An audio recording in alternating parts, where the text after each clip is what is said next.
Blood River, Chapter 6, The Living Seal. Elias stood in the spring, the crimson glow fading from the water around him.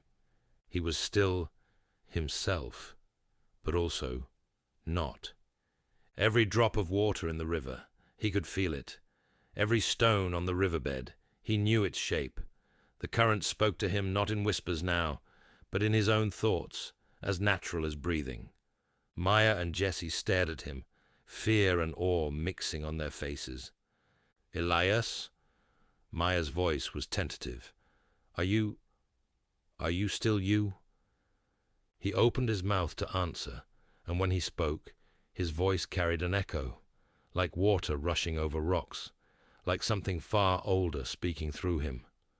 "I'm still me, but I'm also more."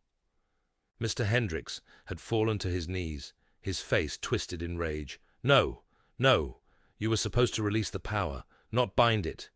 20 years of planning, ruined by a child." Behind him, the other town council members backed away slowly, their hunger for immortality replaced by terror. But as the ghostly warriors finished fading back into the water, Elias felt something else. A pull, from far away. Multiple pulls, actually, like threads tugging at his consciousness from different directions. "There are others," he said quietly, and somehow he knew it was true. "Other rivers, other seals. I can feel them, and they can feel me now." Jessie's eyes widened. The journal mentioned something about that. It said the Blood River seal was one of 7. 13, Elias interrupted, the knowledge flowing into him from the river itself. There are 13 sealed rivers across the world, and I just lit up like a beacon to all of them. "What does that mean?" Maya asked. Before Elias could answer, Mrs. Carmichael spoke up, her voice shaking. "It means he's made himself a target. There are others who've been searching for these seals for centuries. Organizations, families. Some want to break them. Others want to control them. And now they know exactly where one of them is." Hendricks laughed bitterly from where he knelt. "You think you've won? You've only announced yourself to predators far worse than us." Elias felt his new awareness spreading like roots through water. He could sense the town's water supply, every pipe, every drain, every glass being filled. The power was intoxicating and terrifying. "I need to learn to control this," he said. "Fast." Jessie pulled out his great-grandfather's journal again, flipping frantically. "There's a mention here. Other guardians. Children of the seals. It says they gather every 10 years at..." The water exploded.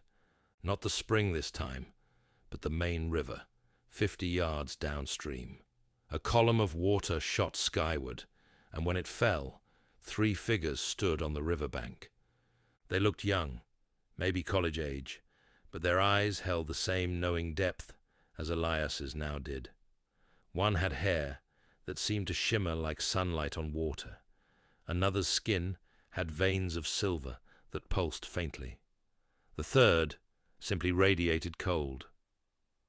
"New seal-bearer," the one with silver veins said, her voice carrying multiple accents at once. "You've made quite the entrance. We felt the transformation from 3 continents away." "Who are you?" Maya demanded, stepping protectively in front of Elias. The cold one smiled. "We're like him now, children of the Mississippi, of the Ganges, of the Danube. We maintain the old pacts, keep the ancient powers sealed. And we're here to train him," the shimmering one added, "because what he just did, it broke the balance. Every supernatural entity within 1,000 miles felt that power surge. Some will come to worship, others to destroy, and some..." She glanced at Hendricks and the cowering council members. "Some will try to use him." Hendricks suddenly lunged, not at Elias, but at Maya. He was fast, inhumanly so, and before anyone could react, He had her in a chokehold, a strange bone knife pressed against her throat. "You think I spent 20 years preparing without a contingency?" he snarled. "This blade is carved from the rib of the last seal-bearer who died. It's one of the only things that can cut through a guardian's power." The 3 visiting guardians tensed, but didn't move. "Let her go," Elias said, and the river's power surged through his voice, making the water around them rise. "Here's what's going to happen," Hendricks continued. "You're going to willingly share your power with me. Make me a co-guardian. Give me the immortality I was promised. Or I start with her, then him." He jerked his head toward Jesse. "And then everyone in this pathetic town, one by one." Mrs. Carmichael stepped forward, tears streaming down her face. "Please, if you do what he wants, he'll release my daughter. He swore if I helped, he'd bring her back. He said the ritual could—" "Mrs. Carmichael," the cold guardian interrupted quietly, "your daughter was the blood sacrifice. That night 3 weeks ago, when the first stone was disturbed and the seal began to crack. They needed innocent blood to weaken it enough for the ceremony. She's not coming back." The librarian's face went white. "What?" "No," she said. "He promised she was just being held until—" "She's dead," the silver-veined guardian said, not unkindly. "We can feel it in the water's memory. Her blood was the first offering. We're sorry." The revelation broke something in Mrs. Carmichael. She turned on Hendricks with a scream of anguish and rage, and in that split second of distraction, Maya drove her elbow back into his stomach. The bone knife clattered away. Jesse caught it, wrapping it in his jacket. "Evidence," he said grimly. The guardians moved as one, and water rose around Hendricks and the council members, forming a prison of swirling current. "Local authorities will find them unconscious, with quite a bit of evidence of embezzlement and fraud," the silver-veined guardian said. "Close enough to the truth to satisfy human law. The supernatural elements, those stay secret." She turned to Elias. "You have 72 hours to say goodbye to your old life. Then you come with us. There's a school, a hidden place where seal-bearers learn to control their power, to understand what they've become." "I don't want to leave," Elias protested. "You don't have a choice," the Cold One said, not unkindly. "You're 13 years old, and you're now containing enough power to reshape geography. Without training, you're a bomb waiting to go off."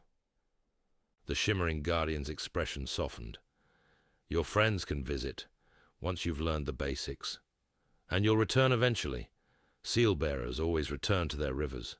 But first, you need to learn what you really are." Elias looked at Maya and Jesse, at the town sleeping peacefully beyond the trees, unaware of how close it had come to destruction. At Mrs. Carmichael, broken and betrayed, but still standing. "Okay," he whispered, "I'll go. But this isn't over. Someone organized all this. The council, the plan, the attempt to break the seals. Who's really behind it?" The 3 guardians exchanged glances. "That," the silver-veined one said quietly, "is what we've been trying to figure out for 50 years. Because this wasn't the first time someone tried to break a seal, and we're afraid it won't be the last." Blood River. Chapter 7. The Academy of Tides. The next 72 hours passed in a blur. Mrs. Carmichael came to Elias's house the morning after everything happened. Despite her grief, she sat with his parents and explained that she'd been contacted by a specialized boarding school for children with extrasensory perception, ESP, gifted students who showed unusual awareness and intuition. "Elias has remarkable potential," she told them, her voice steady, despite everything she'd lost. "This school can help him develop abilities that would be wasted here. I've seen it before. It's a rare opportunity."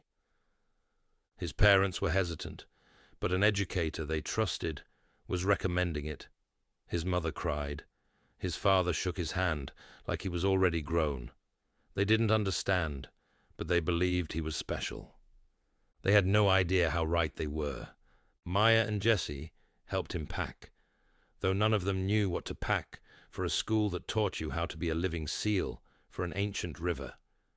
"Waterproof everything, probably," Maya joked weakly, but her eyes were red. Jesse handed him the bone knife, now wrapped in protective cloth. "The Guardians said you should bring this. Apparently it's significant, made from the rib of the last seal-bearer who died." "Comforting," Elias muttered, tucking it into his bag. On the third night, the 3 Guardians returned. They stood on the riverbank at midnight, the water swirling gently around their feet. Up close, Elias could see more details. The silver-veined one had markings like flowing water across her arms. The cold one's breath created tiny ice crystals in the air. The shimmering one seemed to phase slightly in and out of focus, as if she existed in multiple places at once. "Time to go," the silver-veined Guardian said. Her name was Kira, she'd told them. The cold one was Frost. Whether that was his real name or a title, he hadn't clarified. The shimmering one was Cascade. "How do we get there?" Elias asked. "Is there like a portal or something?" Cascade smiled. "Or something." She stepped into the river, and the water rose to meet her. Not violently, but like greeting an old friend. She held out her hand to Elias. "The rivers are all connected," she explained. "Not geographically, but dimensionally. Once you're bound to the water, you can travel through it. We call it the undertow."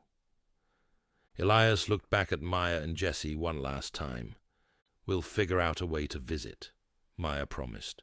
"And you better text us everything." "If I can get cell service in a dimensional river academy," Elias said, trying to smile. Jesse gripped his shoulder. "You saved the town, man. Now go learn how to save yourself." Elias took Cascade's hand and stepped into the river. The water closed over his head, but he didn't drown. Instead, he felt the current take him, pulling him down and sideways and through. Colors blurred. Sound became liquid. He could feel every river on earth, branching out like veins in a vast living body. And then, suddenly, he was standing on dry ground, dripping wet, but breathing air. He blinked. They were no longer in Ohio. The Academy of Tides rose before him like something out of a dream. It wasn't a building so much as it was water made solid, crystalline walls that flowed and shifted, towers that spiraled upward, with waterfalls running through them, bridges made of frozen mist that somehow held weight. It sat in the middle of a lake that stretched to the horizon in all directions, the sky above an impossible twilight that never seemed to change. "Welcome to the Academy," Kira said, "home to the 13 seal-bearers and their students. You're the newest member of a very old tradition." "How old?" Elias asked, staring at the impossible architecture. "The first seal was placed 3,000 years ago," Frost said. "The Academy was built shortly after. Time moves. Differently here. You'll adjust." They walked across one of the mist bridges, and Elias realized there were others below, dozens of students, ranging from children younger than him to adults in their 20s. All of them moved with that same fluid grace, that same awareness of water that he now possessed.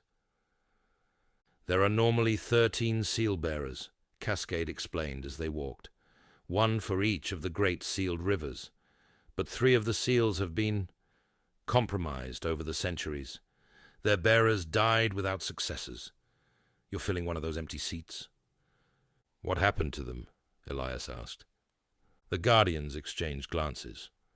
"That's a lesson for later," Kira said carefully. "For now, you need to meet the headmaster." They entered the main hall, where water flowed up the walls like reversed waterfalls, and the floor was made of perfectly still water that somehow felt solid underfoot. At the far end, sitting on a throne carved from a single massive pearl, was a figure that made even the three guardians bow their heads in respect. The headmaster was ancient. Not in appearance. He looked perhaps 40, with dark skin and eyes like deep ocean trenches. But in presence, Elias could feel the weight of centuries radiating from him. "Elias Stewart," the headmaster said, his voice resonating through the water itself. "Bearer of Blood River, you've caused quite the stir." "I didn't mean to," Elias said, then mentally kicked himself. Great first impression. But the headmaster smiled. "Few of us do. I'm Makoa, first bearer of the Wailuku River, sealed 2,847 years ago. I've been training guardians for longer than your civilization has kept written records." He stood and descended from his throne, water rippling away from each step. "You did something remarkable, Elias. You willingly became the seal. Most bearers are chosen by the river, bound through ceremony and preparation. But you threw yourself into the deep end, quite literally, with no training and no idea what you were doing." "Was that stupid?" Elias asked.